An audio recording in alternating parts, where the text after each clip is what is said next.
In 1977, The Sword of Shannara was released by Terry Brooks and is the first book in the Sword of Shannara trilogy, which takes place in the wider Shannara epic.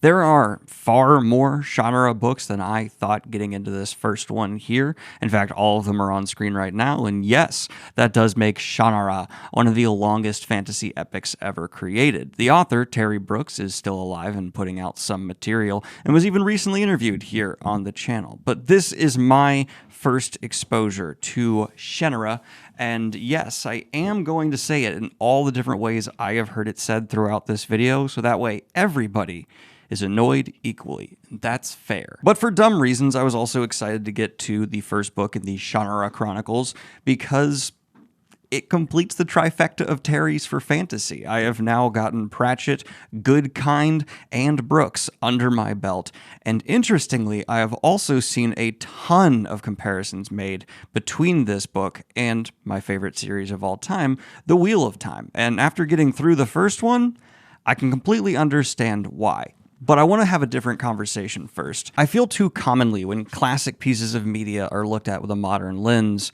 too often that perspective is kind of dismissed as not understanding something, not being able to put itself in the shoes of when a piece of media came out and appreciate it in like the right way.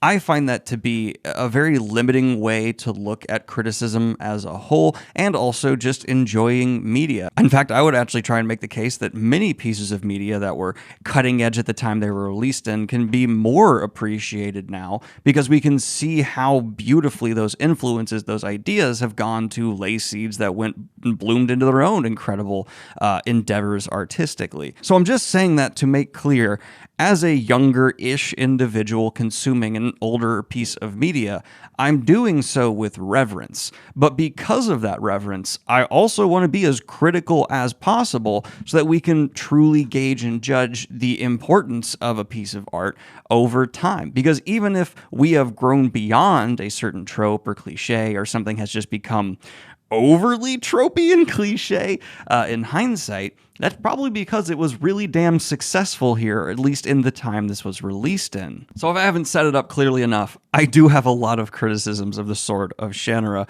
but before we get into that, I want to actually defend it on a topic that I feel pretty crucial to get into. I'm going to admit the setup of this story is shockingly paint by numbers for the fantasy genre, almost as if going through a checklist and trying to do the most tropey things imaginable. What do I mean by that? Well, the Sword of Shannara starts off with us meeting an ancient druid named Allanon, who goes to a remote farm village and meets a farm boy named Shea, who turns out is actually adopted in secret royalty, and his brother Flick is super amazed to hear this. Flick and Shea are then expounded upon the ancient history of this incredible world, but oh no, there's a dark lord coming to hunt Flick and Shea, so they must flee from their village off into a wider fantastical world, well chased by special dark strangers, to then meet and find a ton of new fantastical friends of various races and lineages, more well rounding out this view of an epic world. And oh, there's a sword that is magical, and it's the one sword that can defeat the returned Dark Lord. And there's a MacGuffin Elfstones that our lovely main characters are given to protect themselves on their journey. It's fantasy. But I'm not saying that as a criticism, and that's the part of the book that I have seen criticized the most, that I disagree with the criticism of it the most. All right, so this is coming from someone who defends Sun Eater as being like not bad in terms of its references to other authors. And if you're gonna not criticize this and then criticize Sun Eater, turn around. I'm making the argument that both are okay, and to say that Sun Eater's over the line and this isn't would be just insane. Because, yes, this is pulling from Tolkien's Lord of the Rings and Middle-earth in a massive way. In fact, I would say the first book in this series, The Sword of Shannara, is like taking Fellowship, Two Towers, and Return of the King and condensing them into one story as much as possible, because we do kind of get all the way to the end of that cliche journey in this first book. But that's okay. Oʊʻkeɪ. And it bothers me how much this is being criticized for that when there are so many other books that pull from Tolkien or other authors in just as overt ways. It's just that Shannara is doing it in the narrative, in like the most forefront part of the story. Yes, it's hitting a lot of the same similar plot beats. But whereas I have found stories that have pulled just as heavily in a different category, like from Tolkien's themes, Shannara is making a different argument. It's doing a different thing with the world and the lore and the background that I would say is actually somewhat antithetical to what Tolkien is doing. And if you're really paying attention with a critical mind, those become incredibly important elements to the story, and I feel like the point of why this was written. It's not to argue with Tolkien, but it's to present a different interpretation of a similar fantastical world. Let me get into it. So, Tolkien, Middle-earth, the story of the Lord of the Rings, is the story of the end of the Age of Magic and the rise of the Age of Mankind. We all have heard this a million times. It's a bit more complicated than that, but we're boiling it down. It's the rise of the Industrial Revolution of Middle-earth, putting it too bluntly. This is the opposite of that. So the lore we get into here from Brooks is fascinating. It's not delivered in my favorite way, and we will get into that, but the actual lore is really cool because this is literally the other way around. This is the end of the Age of Man. Because of some, I interpreted it as nuclear holocaust. Mankind, one singular race, spread out into a bunch of different ones. Not elves, but that's how we got trolls, dwarves, and apparently a bunch of other fantastical races. And then race wars happened over that. And mankind has struggled to maintain its dominance because of what has become an evolution into something else. And whereas Tolkien was talking far more about criticizing the industrial side of man and wanting to be more connected to nature, the Sword of Shannara is all about condemning completely different things.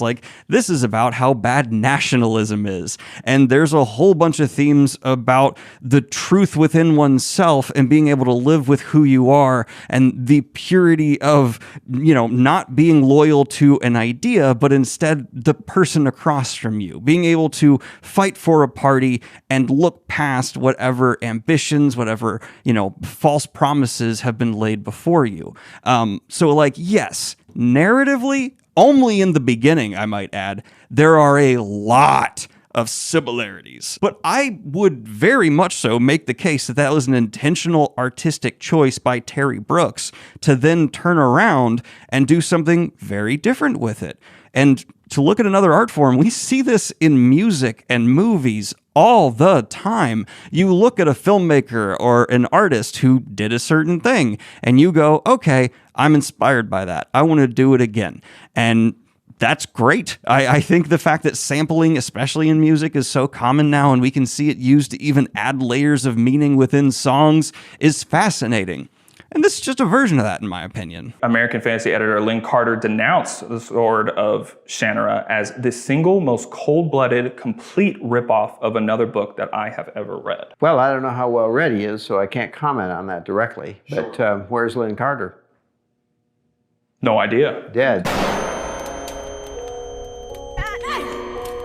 And I will make the equal case that while I made the joke of the triumvirate of Terry's, there is a genuine triumvirate of similar concept executed with different messages between Terry Brooks, Robert Jordan, and Tolkien. The same reason that we are seeing Eye of the World compared to Shannara and compared to Fellowship of the Ring, the same way this is to those two, is they're trying to tell the same story from a different angle and at the beginning, and then take it in a whole new direction.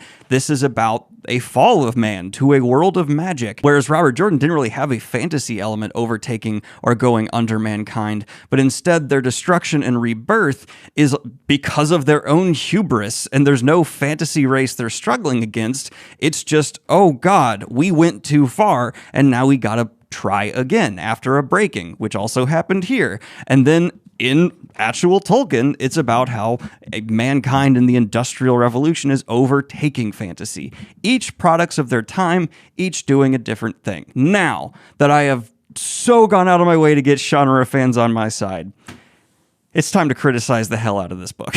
Because after saying all of that, If you are annoyed by predictable fantasy that feels like it's kind of being paint by numbers, half of this book will annoy the hell out of you. It will get interesting from there, but this aggressively follows the Tolkien formula for setup to the point where they even leave their town, have scary chase, then end up at safe fantasy race city to regroup and talk before, like, it is wow. Yes, a bit even more so than Wheel of Time, though maintain, not criticizing it for it.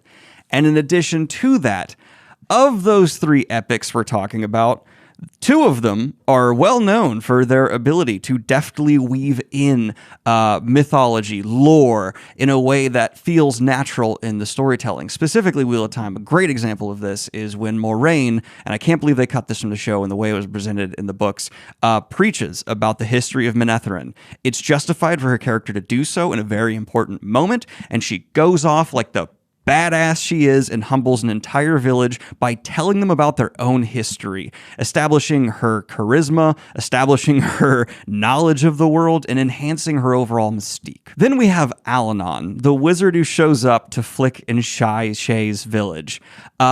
He, on the other hand, literally just sits down across from them and says it all. What do I mean by all? I mean all of it. Allanon sits down and after, I think it's Flick, asks him, like, why are you here? Why are you trying to get us out of here?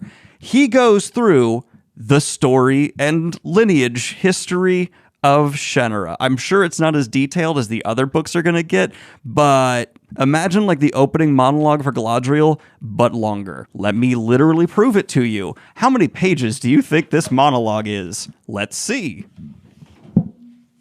Oh, I opened the right page where it starts, page 19. And it ends, yep, on page 3130 if I'm being generous. Okay, I shouldn't call it a monologue. There are questions being asked back and forth, but it's an info dump. And it's so magnificently unjustified because it would be like, let me get a real world example. Putting it into perspective, just how unnecessarily far back Allanon goes in terms of explaining this, it would be like, because he goes multiple wars back, it would be like if I sat down across from you, you asked me, why did we develop nuclear weapons? And my response started, so a man was born named Archduke Ferdinand. Because literally, he's going multiple wars back and beginning to expound. And yeah, these little farm boys are miseducated. They don't know the full history. Fine, I can believe that. But they start being like, can you get to the point? And he gets angry at them and just keeps talking. And in another monologue, because again, this is how Terry Brooks delivers lore information. So in another monologue later in the book, Allanon actually says, and if you've been paying attention, this next part's going to make a lot of sense. Which Terry Bear, that's you talking to the reader, dude. that is the clearest, like, fourth wall break I've seen in a lore dump ever, where the author clearly knows this has been going on too long. Let me address the reader through the character. I know, but this next part's important. Not a good look. And unfortunately, the end result of this pattern of lore dumping is probably pretty predictable. Nothing sticks. It's just a true thing about learning information. It's why we're taught study patterns where you take in like smaller bits and patterns and all of that. If someone just sits down and recites World War I, World War II, and then the developing of the nuclear bomb to you, you're not going to keep it. It's not going to stick in your brain hole. And so as the book went on, I got confused and had to reference back. It was a genuine chore to keep track of how Terry Brooks delivered information throughout this book. But if I had to bet money, there's already comments down below letting me know in the next books he gets way better at this, because this seems like a very clear point of improvement for any author to tackle. So I'm putting it on the first book. I don't know if it goes on from there. I doubt it. Now, this is where it's going to sound like I'm contradicting myself, but keep with me here. Because of that lore dumping and how paint by numbers the beginning is, I found myself genuinely kind of hating the Sword of Shannara at the beginning because it wasn't engaging with how the events were happening, because the scene to scene was pretty clunky as well, and it was something I expected before. And so the first half of this book, I was genuinely feeling like a 4 out of 10. It did not grab its hooks into me. It did not prove to me that it was going to be doing anything that I needed to see to understand development within fantasy for something that's spoken of as so bedrock. Ugh. But then the second half of the book picked up. We meet more characters who have more charisma than Flick and Shea do at the beginning, because they're not the best. Specifically, Minion Lee is a character who's a bit like well off. He's a local adventurer, and they reach out to him because it kind of gives off the same energy as like when Stephen King kids in a book are like, we need to reach out to like the older kids in 6th grade. They reach out to Minion Lee, and he shows up, and he's their Aragorn, but like in a really fun twist way where he's not like the humble king, and instead he's a cocky noble who doesn't want responsibilities and is like just down to be on board because he's like, cool, we're doing awesome stuff. But his character arc from there is absolutely fabulous. And okay, this is not as much politics as like a Song of Ice and Fire or anything like that, but there is a really well developed and executed political plot line that's more heavy in the back half that managed to deliver the emotional stakes that anything this drama based absolutely needs to send, and I received. Even to the point where there's a mustache twirling villain involved who's like aggressively obvious, and like the narrative doesn't even try to hide it. So I'm not saying like that's bad. I'm just saying like you're gonna meet this person and be like, oh, worm tongue. Because again, it's kind of Lord of the Rings, and I still cared, even though it's obvious, because Terry Brooks' strongest part of being a writer, well, he's pretty terrible in this book at delivering information. He's wonderfully charming when he comes to character-on-character relationships. I don't think them as individuals stand out very much in my head, especially Allanon, for a wise old wizard, but he's a druid in this. I did not end up caring about him much at all. This might be my least...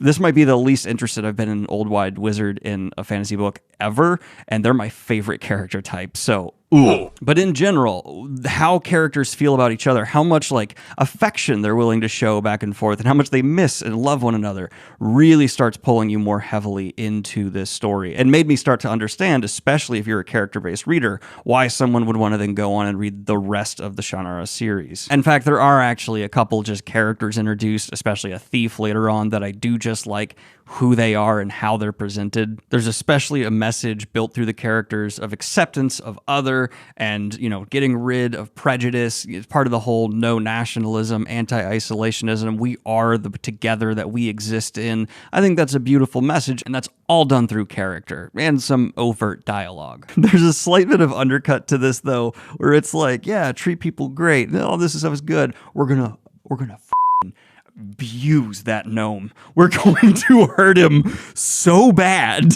Cut his tongue out. And then if we're jumping on in to add even more praise, there is a final battle that, despite the overall story not reaching the highs I think it wanted to, which we'll talk about, this battle kicked ass. We had reinforcements coming in. There was twists, surprises, traps, leadership changes, all of it super well communicated. Didn't feel lost at any point, and doing the typical fantasy thing where it's like paralleling the hero at their final end of the journey. Like, so you get the badass protagonist up here going up against the Dark Lord, and then, oh, it's also down here in the battle. It's a typical, formula we see for fantasy, but it's one that works. But as great as that battle was, there's a pacing issue as well because of how much is trying to happen in this book. I, strangely, because it's a book one in a trilogy, would like to see this book one bloated out to a full trilogy, just because there's this really good progression of character development, and then at the end, there's this, and everyone who needs like 5 more pages gets 1 to get there. That kind of actually continues up to the next layer of like some of the themes and then some of the feeling of the threat from like the bad guy.